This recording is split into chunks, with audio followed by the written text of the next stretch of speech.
Uy, tos. ¿Qué tos?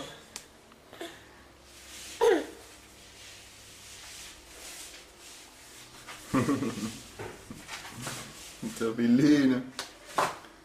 No. A ver los bizcochuelos de mamá. A ver cómo le han salido. Uy, ¿qué es esto? ¿A vos te parece que está medio crudo ahí? A ver, este de abajo debe estar mejor. Oh, parece que no. ¿Qué es esto, Sofi? Esa es la torta para el abuelo. Bueno, por lo menos las empanadas van a salir ricas, Sofi. No se preocupe. No, dedos no. A ver.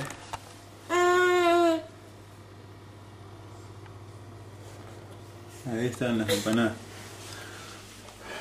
Esas tres ya están. Y a ver. Esta es una más.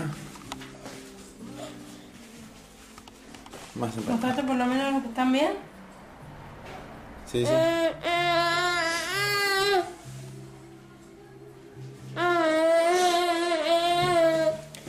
Bueno, a ver.